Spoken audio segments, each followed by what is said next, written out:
I spent $20,000 on a family vacation to Hawaii. But at the airport, my son said, I forgot to buy you a ticket. Just go home. They had planned to leave me behind from the very beginning. 3 weeks later, they returned laughing, tanned, and carefree until their eyes widened when they saw a man in a suit standing next to me. Because that man was their new landlord. And every key they once owned was no longer theirs. You know that gut-wrenching feeling when you realize your own flesh and blood has stabbed you in the back? Well, I got to experience it firsthand, standing right there in a crowded airport, watching my son, Simon, casually tell me he'd forgotten my ticket to a Hawaiian vacation I'd paid $20,000 for. But the worst part? The chilling realization that it wasn't a mistake at all. It was a calculated, heartless betrayal, and it was about to change everything. Dad, I have some bad news. Simon's voice, usually so easygoing, cut through the airport din like a shard of glass. I stopped dead, my rolling suitcase thudding against my leg. We were at the Hawaiian Airlines counter, surrounded by excited families, flower leis already draped around their necks. What kind of bad news? I asked, but a cold dread was already coiling in my stomach. He wouldn't look at me, just stared at the departure board, hands shoved deep in his pockets. I forgot to buy your ticket. The words hung there, sickeningly, between us. All the cheerful chatter, the talk of beaches and luau's, suddenly sounded like a cruel joke. You forgot. My voice was barely a whisper. Simon, we've been planning this trip for 3 months. He finally met my gaze, but only for a fleeting second. I know. It was just so much to coordinate, with work being crazy and all. My blood ran cold. I gave you $20,000, Simon. For all of us. The whole family. He nodded, almost dismissively. Right. And we're grateful, Dad. Really. He glanced at his watch, then towards the boarding gates. But the flight's almost ready for boarding. I was already moving, pulling my suitcase, wheels snagging, my shoulder jerking. No. This had to be fixable. It just had to be. Excuse me. I called to the agent, my voice a desperate plea. Her uniform was impossibly crisp, her smile, at first, perfectly professional. I need to check what flights you have to Honolulu today. Her fingers danced across the keyboard. Name on the reservation, sir? Lee Willis, I said, but there might be an issue with my booking. More typing. A pause. Her smile faltered. I'm not seeing any reservation under that name, sir. Are you sure it was booked with Hawaiian Airlines? My chest constricted. No. It had to be there. My family. I spun around, looking for Simon. He was nowhere near me, pacing agitatedly by the security checkpoint entrance. Let me try a broader search, the agent offered, her brow furrowing. What dates were you looking to travel? Today. Right now. My son and his family should already have their tickets. She nodded, typing again. The screen glowed in her glasses. I do see a reservation for a Simon Willis. Party of 4, departing at 4:15. But there's no Lee Willis on that booking. The terminal seemed to physically tilt. That's impossible. Check again. I've checked twice, sir. She paused. Would you like me to see what's available on standby? A tiny spark of hope. Yes, anything. I'm so sorry, but we're completely booked today. There's a convention in Honolulu. What about tomorrow? First class? I'll pay whatever it costs. Anything. Simon suddenly appeared at my elbow, his hand clamping around my arm. Dad, we need to talk. I shook him off, my gaze fixed on the agent. Not now. We're figuring this out. No, we're not. His grip tightened, dragging me away from the counter. This isn't going to work. The agent watched, concern etched on her face. Passengers stared. A child pointed at my suitcase, now toppled. What do you mean it's not going to work? I studied my bag, my hands trembling. There has to be another airline, another flight. Dad, listen to me. Simon's voice was sharper, colder than I'd ever heard. The vacation is happening today. Right now. My family is already through security. So, we find another way to get me there. No. The word was flat. Final. We don't. The departure board flickered, the 4:15 Hawaiian flight now screaming, final boarding call, in pulsing red letters. Simon, you're scaring me. What is going on? He checked his watch again, aggressively. What's going on is that you need to go home, Dad. We'll manage the vacation somehow. Manage? My voice cracked. I paid for everything. The hotel, the car rental, the activities for the kids. And we appreciate that, but right now, standing here arguing isn't helping anyone. The air conditioning hummed, but I felt scalding hot, dizzy. Nothing made sense. 3 months of planning, $20,000, family dinners filled with talk of snorkeling and sunset cruises, and now Simon was treating me like an inconvenient obstacle. Just go home, he repeated, already backing towards security. We'll call you from the hotel. That's when I saw it in his eyes. Not panic about a forgotten ticket. Not guilt over a mistake. It was pure, unadulterated relief. Simon turned and walked towards the gate, just left me. Standing there alone, in the middle of that bustling terminal, watching my son disappear into the crowd like he'd been planning this moment all along. The Hawaiian Airlines counter, moments ago a source of frantic hope, suddenly felt like my only anchor in a world that had gone completely sideways. I walked back to the same agent. She recognized me immediately. Sir, were you able to work things out with your family? Actually, I said, my voice steadier than I felt, I need you to check something for me. That reservation under Simon Willis, when was it made? She hesitated, glancing where Simon had vanished. I'm not supposed to share booking details, but... Her fingers flew. It shows here it was booked 6 weeks ago. Party of 4, 2 adults, 2 children. 6 weeks ago. Not 3 months, when we'd started planning. Not last week, when he claimed he was finalizing everything. 6 weeks ago, he'd already decided I wouldn't be included. No changes were ever made to add more passengers.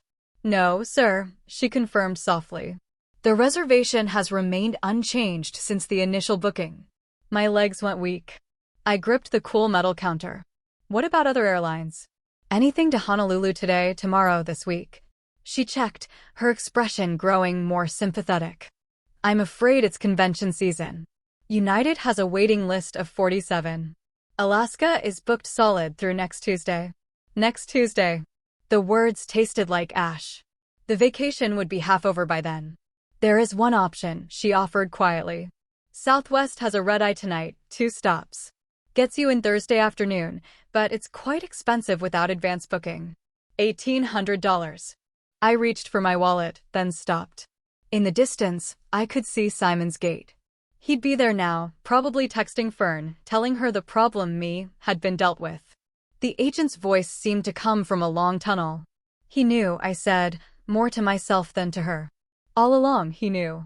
I looked at her kind face, her genuine concern for a confused old man, and suddenly felt a flush of embarrassment. This wasn't her burden. This was ugly, private family. Business. The flight, I asked, is it still boarding? Final call was 10 minutes ago, she said. They're probably closing the doors now. As if on cue, an announcement crackled overhead. Hawaiian Airlines Flight 447 to Honolulu is now closed for boarding. All ticketed passengers should be on board. I turned towards the gate, watching the last few stragglers hurry down the corridor. Children, carry-ons, families, all heading to paradise together. My phone buzzed. A text from Simon. Sorry, Dad. We'll call from hotel. Take care of yourself. Take care of yourself. Like I was some inconvenient package he'd finally offloaded. The agent cleared her throat. About that Southwest flight, sir? Would you like me to hold it? I stared at Simon's dismissive text. No explanation. No real apology.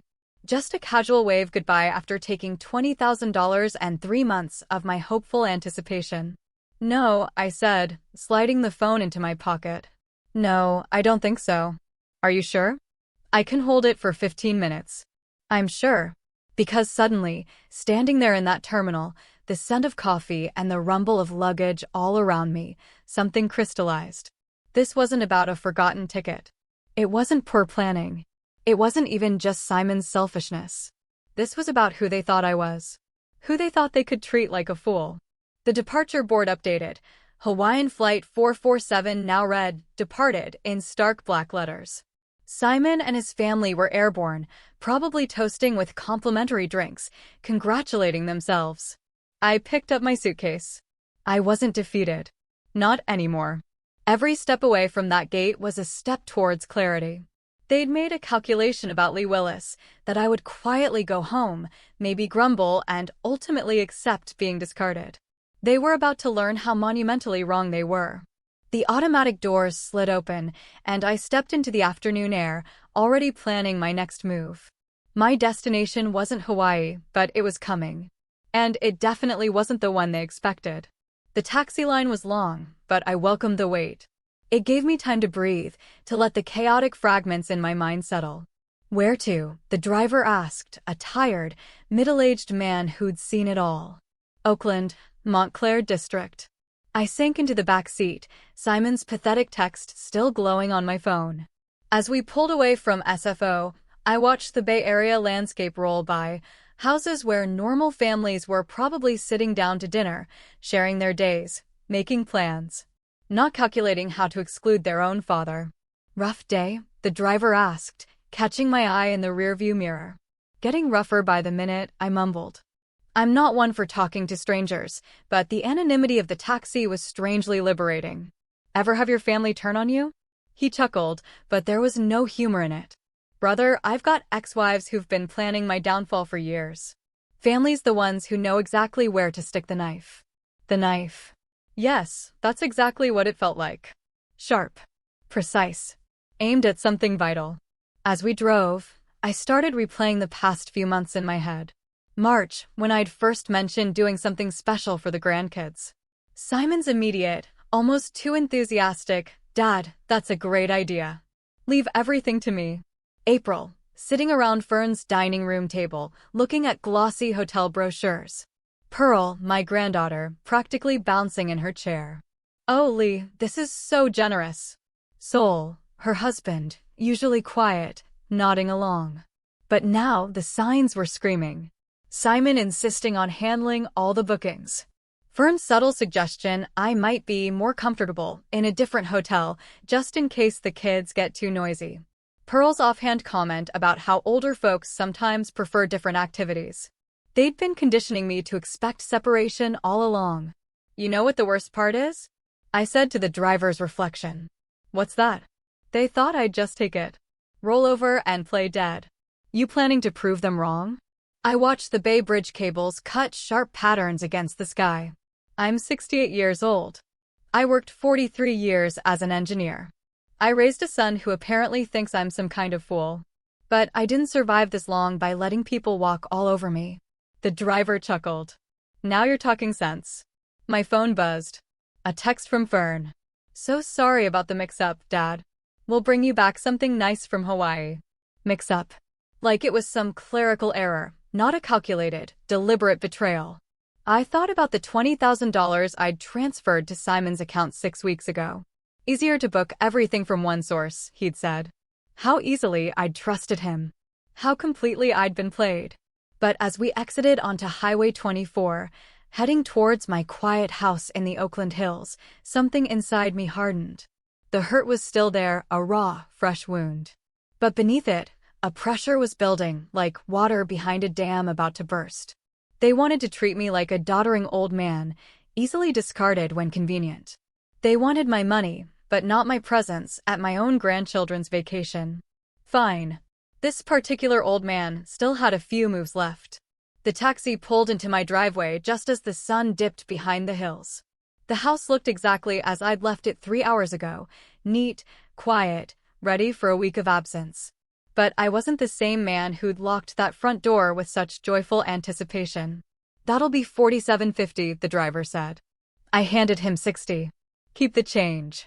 And thanks for the conversation." He grinned. "Whatever you're planning, I hope they deserve it." As his taillights vanished, I pulled out my phone and scrolled to a number I hadn't called in months. Bruce Harlan, my lawyer. If Simon wanted to play games with $20,000, we could play games. But first, I had some research to do. The key turned in the lock with its usual click, but nothing felt usual. I dragged my suitcase inside, its wheels catching on the doormat Martha and I had bought 20 years ago. This was the home where I'd planned to be packing for Hawaii tonight, not unpacking from nowhere. I changed into my comfortable cardigan and old cotton pants, the kind Simon always said made me look like an old professor. Tonight, that felt appropriate. I had studying to do. My office was exactly as I'd left it, Martha's oak desk by the window, filing cabinets like silent sentinels. Everything organized, everything in its place. Unlike my family. I found the vacation folder in the second drawer, its tab labeled Hawaii 2025 in my careful handwriting. I pulled it out, spreading the contents across the leather desk. 23 documents. Each one a piece of my trust, systematically betrayed. The travel agency invoice, $20,000 transferred to Simon's account 6 weeks ago. The hotel confirmation, Grand Wailea, Ocean View Suites, 7 guests, 10 nights. I counted the names: Simon, Fern, Pearl, Sol, Mia, Ethan. And then, Martha Willis. My wife, who'd been dead for 3 years. They'd actually put Martha's name down instead of mine. The reservation, paid for with my money, didn't even include me. My hands shook as I picked up the hotel brochure, beautiful sunset photos, families playing in crystal clear water, generations gathering at dinner. Everything we'd talked about. Dad, you'll love the Ocean View Suite, Simon had said. The kids will have such amazing memories, Fern had added. All lies. I picked up the phone. Not my cell, but the old landline. Martha insisted we keep. This moment needed the gravity of a real connection. Directory assistants connected me to the Grand Wailea Resort. Reservations, this is Co. How may I help you? Her voice was pure, practiced Hawaiian warmth. I need to cancel a reservation under the name Willis. Let me pull that up for you. Willis, yes. A reservation for 7 guests, checking in tomorrow, Ocean View Suites for 10 nights. Are you sure you want to cancel, sir? Our resort is beautiful this time of year. I'm completely sure. May I ask why? Perhaps I can offer alternatives, different room types, partial stays. No alternatives. Cancel everything. A pause. I could hear her typing, processing the absurdity of canceling such an expensive booking. Mr. Willis, I must inform you that canceling this close to arrival will result in significant penalties. The total cancellation fee would be $3,200. $3,200. Less than I spent on gas in a year. That's acceptable. Are you certain? This is a very substantial reservation. Perhaps if you spoke with our guest services manager, cancel it now, please. More typing. The hum of a printer. The cancellation is processed. You'll receive confirmation via email within the hour. Is there anything else I can help you with? Actually, yes. When someone arrives tomorrow expecting that reservation, what will you tell them? I would inform them that the reservation was canceled by the primary booking party at 6:47 p.m. Pacific Time on May 15th. Perfect. Simon would know exactly when I'd taken action. And more importantly, he'd know it was deliberate. Thank you, Co. You've been very helpful. I hung up, looking at the papers on my desk. In the corner, a framed photo from last Christmas. Simon, Fern, the kids, Pearl, and Sol. All gathered around my tree, opening gifts I'd bought, eating food I'd catered. All of them smiling at the generous old fool. Well, the generous part was officially over. The next morning, the sunlight streaming through my curtains felt different. For the first time in weeks, since this whole vacation charade began, I'd slept deeply. Dreamlessly. Completely. No anxiety about packing, no phantom excitement about Pearl seeing the ocean, no mental lists of activities for the grandkids. Just peace. I showered, dressed, and went to the kitchen. My old percolator gurgled cheerfully, filling the house with the same coffee aroma that had greeted Martha and me for 43 years. My cell phone sat charging on the counter. It showed missed calls, but I ignored it, pouring my coffee, adding cream. Some conversations required proper preparation. Finally, I picked it up. 56 missed calls. All from the same Hawaiian number. The call log told a story more dramatic than any novel. 11:47 p.m. Hawaii time. Then 11:52. Then 12:03 a.m. Every 15 minutes, through the night. 4:30 a.m., 5:15 a.m. Simon had been awake all night. Between the calls were texts, escalating in real-time panic. Dad, call me back. Urgent. Hotel says you canceled everything. Dad, this isn't funny. Call now. Kids are crying. We have nowhere to go. Call me back. The timestamps painted a clear picture.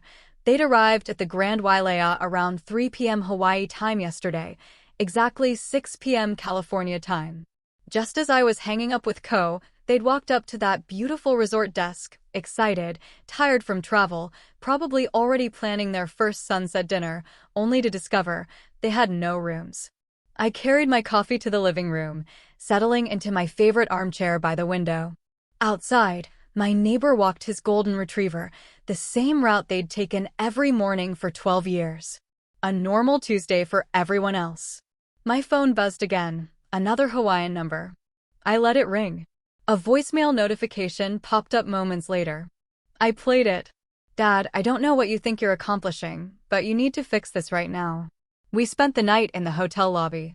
Pearl hasn't stopped crying. The kids don't understand what's happening. This is cruel and unnecessary and completely unlike you. Call me back and fix this mess. Cruel and unnecessary. What an interesting choice of words, coming from the man who'd left his own father stranded at an airport. My coffee tasted perfect, Brazilian blend, ground fresh yesterday, when I'd still believed in family vacations, children's laughter, and 3 generations making memories together. I set the cup down and picked up my phone, scrolling to Simon's Hawaii number. My finger hovered over the green call button. 6 weeks of planning.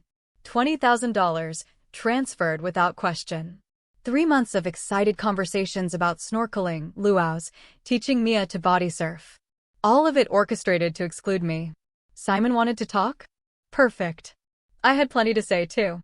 I pressed the call button. Simon answered before the first ring finished. Dad. Finally. What the heck is going on? The hotel says you canceled our entire reservation. His voice was so loud I had to hold the phone away from my ear. In the background, Fern's frantic voice. Complete disaster, and one of the kids crying. Well, hello, Simon, I said, my voice calm, almost detached. How's your vacation going? Don't play games with me. We have nowhere to stay. Do you understand what you've done? I reached for Martha's old notepad, the one she always kept by the phone. Some conversations needed documentation. Actually, I understand perfectly. Tell me, when you planned to leave me at the airport yesterday, where exactly did you expect me to spend my vacation? A stunned silence on his end. The background voices quieted. Dad, that was completely different. This is about innocent kids. Were there innocent kids involved when you deliberately excluded me after taking my $20,000? That's not the same thing. I wrote down the time, 8:03 a.m. California, 5:03 a.m. Hawaii. Simon's voice was raw with exhaustion. Help me understand the difference, son. The difference is we're stuck in a foreign place with no money and kids who don't understand why their vacation got ruined. Interesting. Yesterday, you told me to just go home when I was stuck in a foreign airport. What changed? Fern's voice grew louder. Simon, tell him about the credit cards. Credit cards? I made a note. Dad, we can't afford another hotel. Everything's booked solid because of some convention. We put the entire trip on credit, expecting to pay it off with, well, expecting different circumstances. You mean, expecting to pay it off with my money while I sat home like a discarded piece of furniture? Stop being dramatic. This isn't about you anymore. It's about Pearl and the kids. It became about me the moment you took my money and excluded me from my own grandchildren's vacation. Simon's voice hardened, chillingly. Fine. You want to play hardball? When I get back to California, you're going to regret this. You think you can manipulate this family with money. I wrote that down, word for word. You're going to regret this. Simon, are you threatening me? I'm promising you that actions have consequences, old man. Old man. I noted that too. You're absolutely right about consequences. For instance, the consequence of betraying someone's trust is that they stop trusting you. This is ridiculous. You're punishing children because you got your feelings hurt. I'm teaching adults that stealing $20,000 and abandoning family members has repercussions. We didn't steal anything. You gave us that money for a family vacation, which by definition includes family. Silence. Then Pearl's distant voice. Never should have listened. This is a disaster. Simon tried a different tactic. Dad, look. Maybe we handled things badly yesterday, but right now we need to focus on fixing the situation. Can you call the hotel and no? What do you mean no? I mean the word no, Simon. It's what you should have heard yesterday when you suggested I just go home and miss my own grandchildren's vacation. This is insane. You're acting like some kind of vindictive. I hung up. The living room was perfectly quiet after Simon's screaming. Outside, a hummingbird hovered near Martha's old feeder, its wings a green blur. I looked at my notepad. Threats, insults, financial admissions, zero accountability. My phone immediately started ringing again. Hawaii. I turned it off and finished my coffee, watching the hummingbird flit between flowers with purpose. Some lessons couldn't be taught with words. Simon's threats glared back at me from the page. You're going to regret this, old man. They looked even uglier in black and white. Martha's reading chair sat empty by the window, afternoon light slanting across the floral cushions she'd chosen 30 years ago. I could almost see her there, hands folded, waiting for me to ask the right question. What would you do, Martha? But I already knew. Martha never let anyone push her around, not even when it cost her friendships or comfort. She'd built a career in nursing by standing up to doctors who thought women belonged in the background. Sometimes kindness gets mistaken for weakness, she used to say. Don't let people confuse the two, Lee. I had been kind to Simon his whole life. Paid his college tuition, co-signed his first lease, covered his mortgage payments during job changes, funded vacations, school supplies for the grandkids, medical bills for Fern's surgery. Kindness. All of it interpreted as weakness. My office felt different now. Sacred ground, where important decisions were made. I opened the filing cabinet Martha had organized so perfectly, every folder in her neat handwriting. Financial family support, it contained 20 years of evidence. Bank statements showing monthly transfers to Simon's mortgage. Receipts for Mia's violin lessons, Ethan's soccer equipment. Medical bills I'd quietly paid for Pearl's hip replacement. College fund contributions, birthday gifts, Christmas bonuses, disguised as loans never repaid. $47,000 last year alone. I found Bruce Harlan's business card tucked behind Martha's emergency contact list. Harlan and Associates, estate planning and family law. We'd worked together when Martha died, and Bruce handled everything with the kind of precision that made grief manageable. Bruce understood family obligations. He'd also understand when those obligations became exploitation. My investment portfolio sat in the bottom drawer. 43 years of engineering, real estate appreciation, retirement accounts, savings bonds, stock options from the tech companies I'd consulted for. Simon had no idea how much he was about to lose. The afternoon sun slanted lower, casting long shadows across my desk. Somewhere in Hawaii, my son was probably still trying to find another hotel, still convinced this was temporary frustration, something he could manipulate away with guilt or intimidation. He was about to learn the difference between temporary and permanent. I reached for the phone, Bruce's card steady in my hand. The numbers felt significant, like coordinates to a destination I'd been avoiding my whole life. Justice wasn't revenge. Martha taught me that.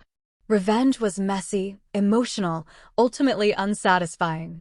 Justice was clean, proportional, educational. Simon wanted to play hardball? Perfect. I'd spent 4 decades in corporate negotiations with men who thought engineering degrees made you soft. None of them made that mistake twice. The phone rang once. Twice. Harlan and Associates, Jennifer speaking. This is Lee Willis, I said, my voice firm. I need an urgent consultation with Bruce about estate planning. The appointment was set for the next afternoon. I slept better that night than I had in months, waking up refreshed, clear-headed, ready for the drive to San Francisco. Bruce's office was on the 15th floor of a gleaming glass tower overlooking the bay, polished marble, expensive wood, the kind of space that charged by the hour and delivered results worth every penny. Lee, come in. Bruce stood to greet me, his handshake firm, reassuring. At 55, He had the calm confidence of a man who'd spent decades untangling other people's messy problems. I settled into the leather chair, spreading out my documentation like evidence in a trial, bank statements, receipts, threatening texts, notes from yesterday's call. "What's the situation?" Bruce asked, reaching for a legal pad. "My son has shown me who he really is," I said, my voice steady. "I need legal protection from his greed." The story spilled out methodically, chronologically. The planned vacation, Simon's deliberate abandonment, the hotel cancellation, the 56 desperate calls, and finally, those ugly threats when he realized I wouldn't be manipulated. Bruce took notes, asking clarifying questions that showed his deep experience with family disputes. "How long has this financial dependency been going on?" 20 years minimum.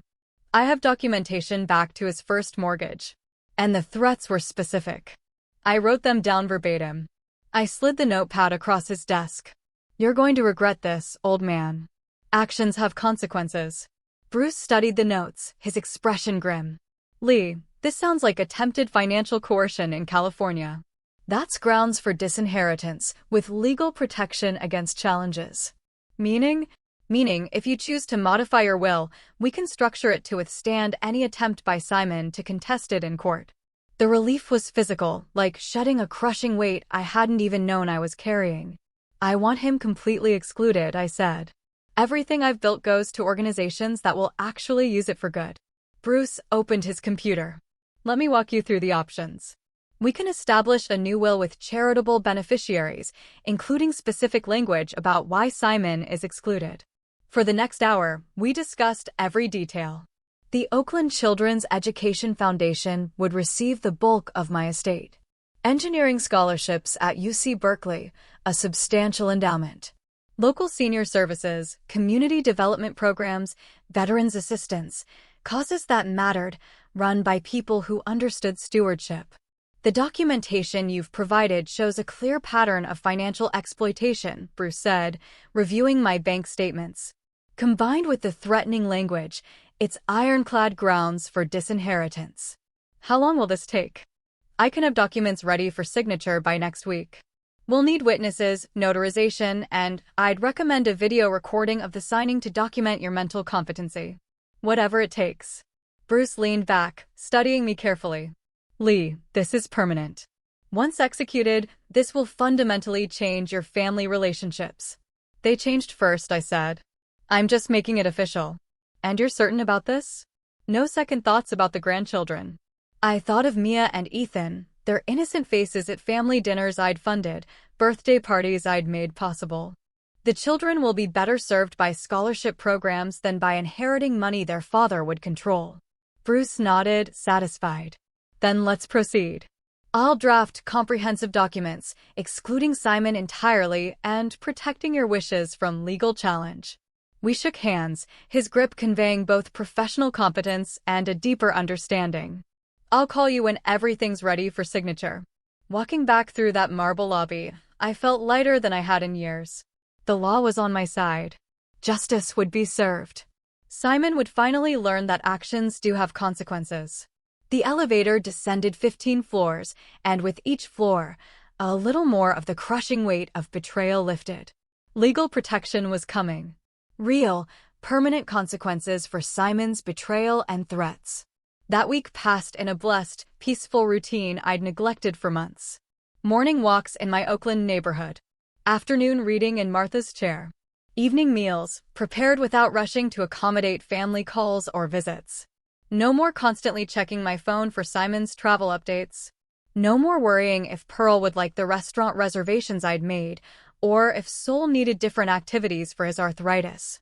Just quiet, ordered days while Bruce prepared the legal documents that would change everything. Friday afternoon, my phone rang. Bruce's office. "Lee, the documents are ready. Can you come in Monday for the signing?" "Absolutely. Just to confirm you're still committed to these changes." "More than ever." Monday morning found me back in Bruce's downtown office.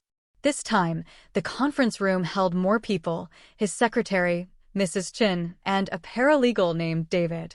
Notary stamps and official forms were arranged like surgical instruments. This is a formal execution, Bruce explained, his voice grave. Everything needs to be witnessed and notarized to prevent future challenges. The new will opened before me, 23 pages of legal language that translated my quiet fury into permanent, undeniable consequences. Page after page detailed the exclusion of Simon Willis from any inheritance, the establishment of charitable trusts, the designation of Bruce as executor, with full authority to distribute my assets according to my wishes. Let me read the key provisions aloud, Bruce said. The testator, Lee Willis, being of sound mind and clear judgment, hereby excludes his son, Simon Willis, from all inheritance due to demonstrated financial exploitation and threatening behavior toward the testator. The words felt powerful. Final. Furthermore, the testator designates the following charitable organizations as primary beneficiaries. Bruce continued through the list we'd carefully constructed. The Oakland Children's Education Foundation would receive $400,000. UC Berkeley's Engineering Scholarship Fund, $300,000. Senior Services, Veterans Assistance, Community Development, worthy causes run by grateful people instead of entitled family members. Mrs. Chin adjusted her glasses. Mr. Willis, do you understand these provisions completely? Yes. And you're executing this will freely, without coercion? Completely freely. David activated a video camera on a tripod. For the record, please state your name and today's date. Lee Willis. May 25th, 2025. And you're executing this will of your own free choice? I am. My signature felt steady on the official documents, each letter deliberate, unyielding. Mrs. Chin and David signed as witnesses, their presence ensuring no future court could question the validity of my decisions. The notary seal pressed into the paper with satisfying authority, making everything official under California law. The original will remains in our security vault, Bruce said, handing me sealed copies. These are your personal records. Keep one accessible, another in a safety deposit box. When do you think they'll find out? That depends on when you choose to tell them. I tucked the envelope under my arm, its weight a solid armor against future manipulation. Their flight returns Thursday afternoon. They'll probably want some kind of family meeting about what happened. Bruce nodded knowingly. Family meetings after a crisis tend to reveal everyone's true priorities. Outside Bruce's office, San Francisco hummed with its usual energy. Business people, tourists, street performers, normal life. My personal world, however, had undergone a seismic shift.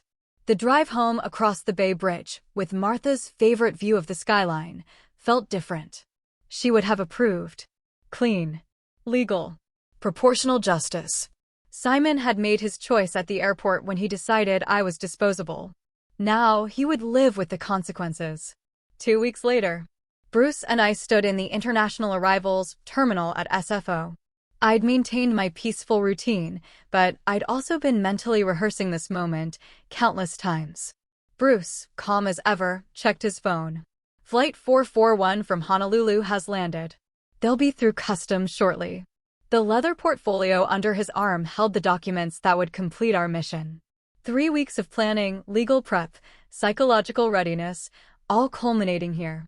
Passengers began to trickle through. Tanned families, flower leis, duty-free bags.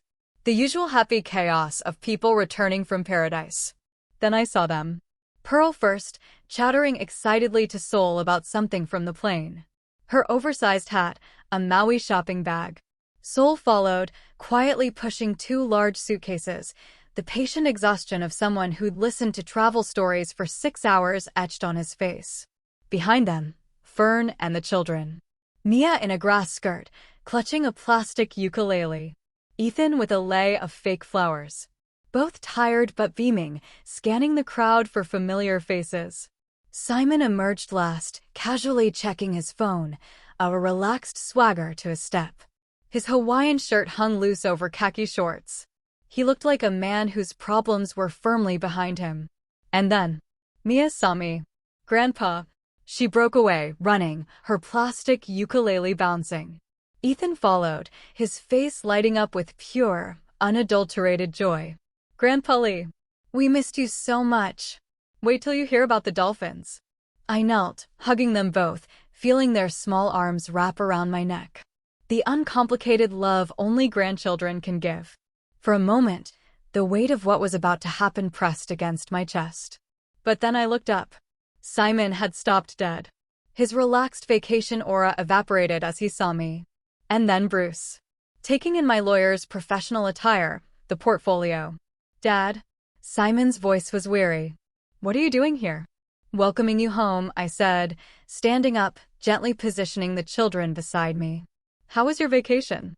Fern appeared at Simon's elbow, her expression shifting from confusion to alarm as she saw Bruce. Pearl, oblivious, began to gush. We went to the resort, and they had this amazing breakfast buffet. Pearl, soul cut in quietly, his accountant's instincts picking up the subtle, dangerous undercurrents. Maybe we should. Bruce stepped forward, his movement precise. Mr. Simon Willis. His voice, formal, resonated with official business. Simon's face went pale beneath his tan. Bruce extended the sealed manila envelope. Mr. Simon Willis, this is a copy of your father's revised last will and testament, executed on May 25, 2025. Simon's hands trembled as he took it. The airport noise, announcements, luggage wheels. Conversations faded into background static. All eyes were on that envelope. What is this? Fern whispered, reading the return address on the envelope. Simon broke the seal with jerky movements. His vacation relaxation utterly gone. He unfolded the papers, his eyes darting across the legal text. I watched his face transform. Confusion. Then disbelief. Then sheer, unadulterated horror as he reached the passages about disinheritance. This can't be real, he said, barely a whisper. Fern leaned over his shoulder, reading the same devastating words, her face draining of all color. Lee, she said, trying for a reasonable tone. Surely, we can work this out. Think about the children. They're your grandchildren. I did think about them, I replied, my voice calm. That's why I paid $20,000 for their Hawaiian vacation. Simon's head snapped up, his eyes blazing with desperate fury. You can't do this to us. I'm your son. Yes, I said. The son who left me stranded at an airport and threatened me when I finally stood up for myself. Pearl, finally grasping that something serious was happening, stopped chattering mid-sentence. Lee, what's going on? Why does everyone look so upset? Soul gently took her arm. Pearl, maybe we should give them some privacy. But Simon wasn't interested in privacy. This is impossible. You can't disinherit family. There are laws. Bruce spoke with professional calm. Actually, Mr. Willis, California probate law fully supports your father's right to distribute his estate as he sees fit. The documentation is legally ironclad. I'll contest it in court. Simon's voice rose, drawing stares. This won't stand. Please do, I said. Bruce has prepared for that possibility. The video recording of my competency evaluation should be particularly compelling to any judge. Fern was still scanning the documents, her practical mind calculating the losses, the house, the investments, everything. Bruce confirmed. The Oakland Children's Education Foundation and UC Berkeley Engineering Scholarship Fund are now the primary beneficiaries. Simon crumpled the papers in his fist, then immediately smoothed them out, as if that would change their contents. This is insane. You're throwing away your family over one stupid argument. One stupid argument? My voice remained level, but I felt Martha's spirit strengthening my resolve. Simon, you took $20,000 from me, excluded me from my own grandchildren's vacation, and threatened me when I objected. That's not an argument. That's betrayal. Mia tugged my jacket. Grandpa, why is Daddy yelling? I looked down at her concerned face, a pang of genuine sadness. These children would grow up wondering why their inheritance disappeared, never understanding their father's greed had cost them their future. Sometimes grown-ups make mistakes that have big consequences, I told her gently. Simon's desperation reached a new pitch. We'll get lawyers. We'll prove you were manipulated, that you're not thinking clearly. Bruce opened his own portfolio and handed Simon a business card. I'd be happy to provide documentation of your father's complete mental competency to any attorney you hire.